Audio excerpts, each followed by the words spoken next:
ਇੱਕ ਗੁੱਜਰ ਜਾਤੀ ਦੀ ਔਰਤ ਸੀ। ਦੁੱਧ ਵੇਚਣ ਜਾਇਆ ਕਰਦੀ ਸੀ। ਇੱਕ ਦਿਨ ਬਾਰਿਸ਼ ਹੋ ਰਹੀ ਸੀ। ਕਿਸੇ ਮੰਦਰ ਦੇ ਬਾਹਰ ਖੜੀ ਸੀ। ਕਿਸੇ ਨੇ ਕਿਹਾ ਕਿ ਕਥਾ ਸੁਣ ਲੈ, ਅੰਦਰ ਕਥਾ ਹੋ ਰਹੀ ਹੈ। ਅੱਗੇ ਗਈ। ਪੰਡਤ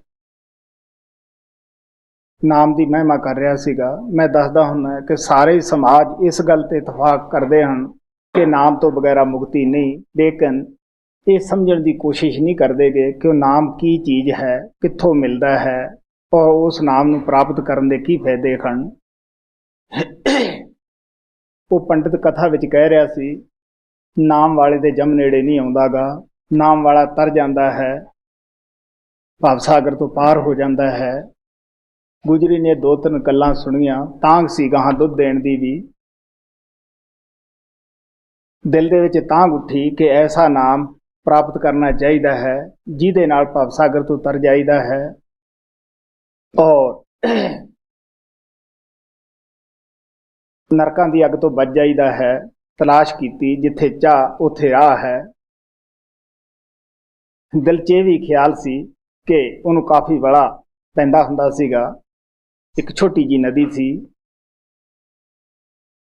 ਕਿ ਜਿਹੜਾ ਬੰਦਾ ਭਵ ਸਾਗਰ ਤੋਂ ਪਾਰ ਹੋ ਸਕਦਾ ਹੈ ਉਹ ਇਹ ਨਦੀ ਵੀ ਤਰ ਸਕਦਾ ਹੈ।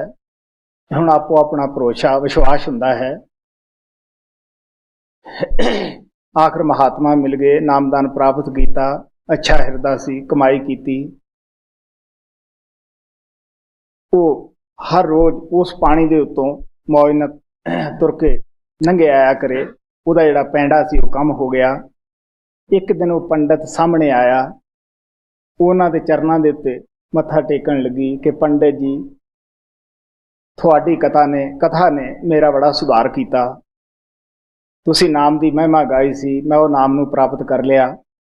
ਸਾਨੂੰ ਪਤਾ ਹੀ ਹੈ ਕਿ ਪੁਜਾਰੀ ਲੋਕ ਹਮੇਸ਼ਾ ਹੀ ਪੂਜਾ ਦਾ ਖਿਆਲ ਰੱਖਦੇ ਹੈ ਕਿ ਕਦ ਸੇਵਕ ਆਏ ਤੇ ਪੂਜਾ ਅੱਗੇ ਹੀ ਰੱਖੇ। ਉਹ ਕਹਿਣ ਲੱਗਿਆ, ਤੂੰ ਮੈਨੂੰ ਖਾਣਾ ਬਰਜ। ਤੇ ਹਿੰਦੁਸਤਾਨ ਦੇ ਅੰਦਰ ਬੜੀਆਂ ਕਥਾ ਮਸ਼ਹੂਰ ਹਨ ਕਿ ਪੰਡਤ ਲੋਕ ਕਿਸ ਤਰ੍ਹਾਂ ਖਾਣਾ ਖਾਣ ਅਗਲੇ ਦੇ ਘਰੇ ਜਾਂਦੇ, ਖੀਰ ਖਾਣੀ, ਹਲਵਾ ਖਾਣਾ ਔਰ ਫਿਰ ਦੰਦ ਕਸਾਈ ਕਿ ਸਾਡੇ ਦੰਦ ਕੱਸ ਗਏ ਹੈ। ਪੰਡਤ ਨੇ ਸੋਚਿਆ ਭੋਲੀ ਭਾਲੀ ਹੈ, ਖਾਣਾ ਬਰਜ ਪੰਡਤਾਂ ਨੂੰ ਖਵਾਉਣ ਦਾ ਬੜਾ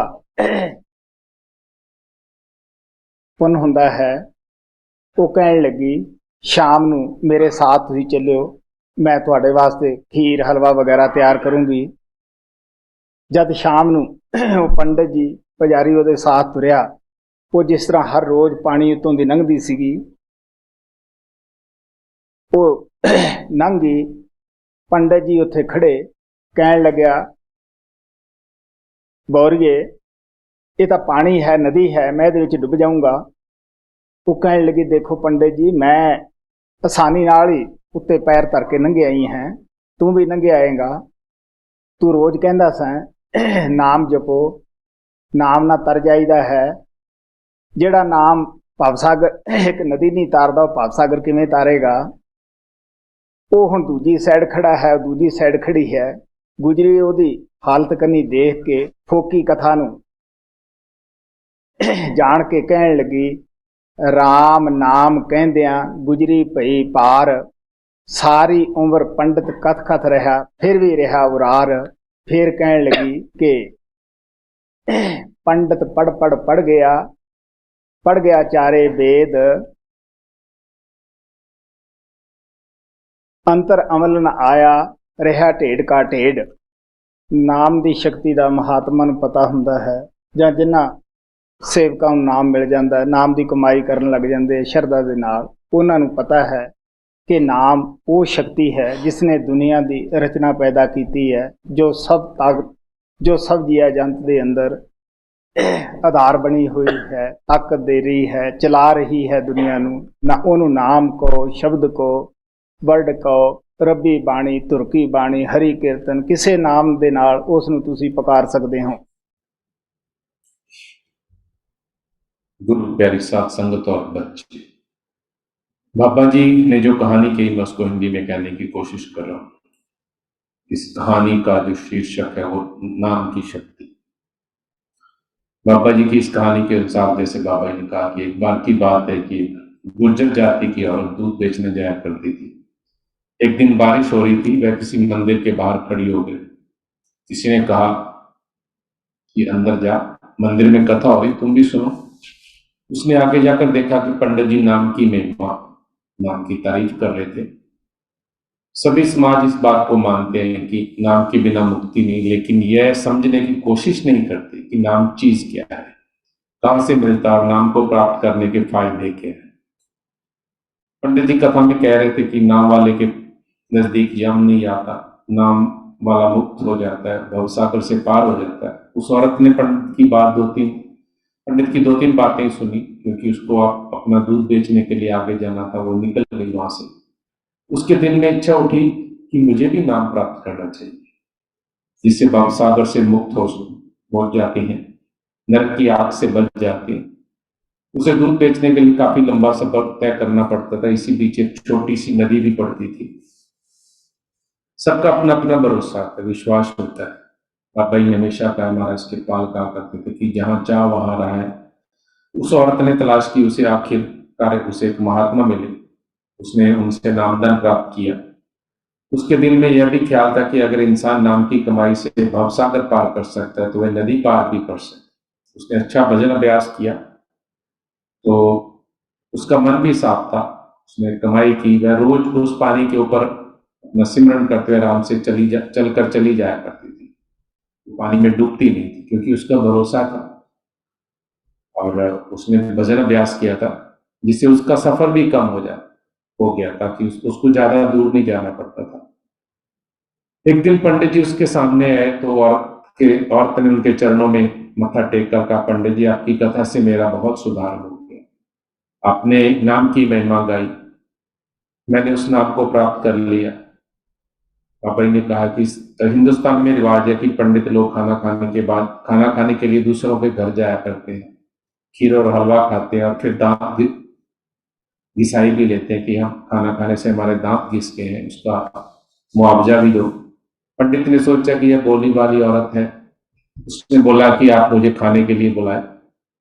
पंडित को खाने से बहुत पंडितों को खाना खिलाने से बहुत पुण्य मिलता है। औरत ने जवाब दिया कि आप शाम को मेरे साथ चलना, मैं आपके लिए खीर हलवा वगैरह बनाऊंगी। फिर शाम को पंडित जी उनके साथ चल पड़े। जैसे वो जो औरत थी, जिस तरीके से वो रोज पानी के ऊपर से अपना सिमरन करते हुए चली जाती थी, वैसे वो चली गई। पंडित जी वहीं खड़े, बोला पगली यह तो पानी है, नदी है, मैं डूब जाऊंगा। उस औरत ने कहा, देखो पंडित जी, मैं आसानी से इसके ऊपर से पैर रख के निकल आई हूँ, आप भी आ जाओ। आप रोज नाम कहते थे कि नाम जपो, नाम से पार हो जाते हो। जो नाम एक नदी पार नहीं कर सकता, वो भवसागर कैसे पार करेगा। अब पंडित जी एक तरफ खड़े और वो दूसरी तरफ और खड़ी है। उसने पंडित जी की हालत देख के कहा, राम नाम कहंदिया गुजरी गई पार, सारी उम्र पंडित कथ कतरिया, फिर भी रहा हुआ। मतलब पंडित, वो औरत ने कहा है कि मैं राम राम कहते नदी के पार हो गई, और पंडित जी आप कथा करते रहे लेकिन अंदर उस पर अमल नहीं किया, आप उस उधर ही रह गए। महात्मा और सेवक जिन्हें नाम मिल जाता है, जो श्रद्धा से नाम की कमाई करते हैं, नाम की शक्ति को जानते हैं, उन्हें पता होता है कि नाम वह शक्ति है जिसने दुनिया की रचना पैदा की, जो सब जीव जंतुओं के अंदर आधार बनी हुई है, ताकत देती है, दुनिया को चला रही है। आप चाहे उस नाम को वर्ड कहें, शब्द कहें, रब्बी बाणी, धूल की बाणी या हरि कीर्तन कहें, नाम किसी भी नाम से आप पुकार सकते हैं। इस कहानी से हमें शिक्षा मिलती है कि नाम में बहुत शक्ति है। नाम की कमाई करने से हमारा मन कंट्रोल हो जाता है, परमात्मा के ध्यान में एकाग्र हो जाता है। प्रेम और लगन से नाम का सिमरन करने से हम परमात्मा के लिए प्यार और भरोसा पैदा करते हैं। उसके सहारे बड़े से बड़े काम बिना किसी मुश्किल के पूरे हो जाते हैं। इसलिए हमें अपने गुरु के अनुसार रोजाना नित्य नियम से भजन अभ्यास करना चाहिए। समय जरूर निकालना चाहिए, नाम की कमाई करनी चाहिए। बाबा जी ने, मैंने हमेशा ये कहने की कोशिश की है कि बाबा जी ने कहानियों के जरिए हमें कोई ना कोई सीख देने की जरूर कोशिश की है। कुछ दिन पहले भी मैंने ये बात कही थी कि गुरु पे भरोसा होना बहुत जरूरी है, और भरोसा सिर्फ और सिर्फ सिमरन करने से आता है। चाहे हम कितनी भी बड़ी बड़ी बातें कर लें, कितने भी पुराने सत्संगी हो जाए, अगर हम सिमरन नहीं करते, गुरु पे भरोसा नहीं होता। कई बार लगता है कि हमें बहुत भरोसा है, थोड़ी सी दिक्कत होती है तो हम फिर विचलित हो जाते हैं और भरोसा छोड़ जाते हैं। मैंने कई बार कहा है कि कई प्रेमियों ने मुझे सामने कहा है कि मेरा गुरु ने ये काम नहीं किया, मेरा तो गुरु से भरोसा ही उठ गया। बहुत अफसोस होता है ऐसी बातें सुन के। ये उन्हीं प्रेमियों की बातें हैं जो सिमरन नहीं करते। सिमरन एक ऐसी ताकत है, जिस तरीके से बाबा ने कहा कि सिमरन जिसका पक गया, जिसका ध्यान अंदर एकाग्र हो गया, वो कुछ भी कर सकता है, क्योंकि उसके ऊपर गुरु परमात्मा की दया उसके साथ में होती है। हम दुनियावी तौर पे बहुत बनते हैं, बहुत दिखावा करते हैं, अच्छे सत्संगी होने का दिखावा करते हैं, अच्छे सेवादार होने का दिखावा करते हैं, बहुत सज्जन पुरुष बनते हैं। लेकिन अगर हम सिमरन नहीं करते, चाहे आप कुछ भी कर ले, बाबा ने कहा है कि कमियां हर इंसान में है, गुरु पर्दा उसी का रखता है। गुरु सबका पर्दा रखते हैं, लेकिन गुरु उनका पर्दा जरूर रखता है जो सिमरन करते हैं, हर पल हर सांस के साथ अपने गुरु को याद करते हैं। इसलिए बहुत जरूरी है, सुबह शाम बाबा जी ने बहुत दया करके हमें ये मौका दिया और याद दिलाया जाता है कि हमें जरूरी काम करना है। किसी न किसी तरीके से बात जरूर याद कराने की कोशिश करते हैं कि सिमरन, इस कार्यक्रम का मकसद ही भजन अभ्यास के लिए प्रैक्टिस करना, सिमरन करना, ये याद रखना कि सुबह शाम हम नित्य नियम से बैठते हैं तो हम सिमरन करते हैं। सिमरन करने से ध्यान एकाग्र होता है, और ध्यान एकाग्र होता है तो आप अपने गुरु के गुरु का दरवाजा रोजाना खटखटाते हैं।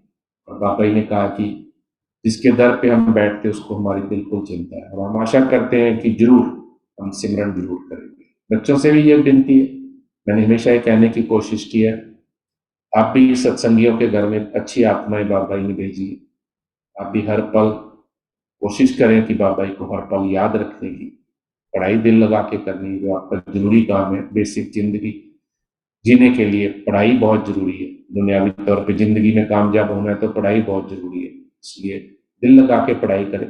लेकिन जिस तरीके से प्यार से आप शब्द गाते, शब्द भी एक तरह के प्रेयर है, जरूर करने की कोशिश करें।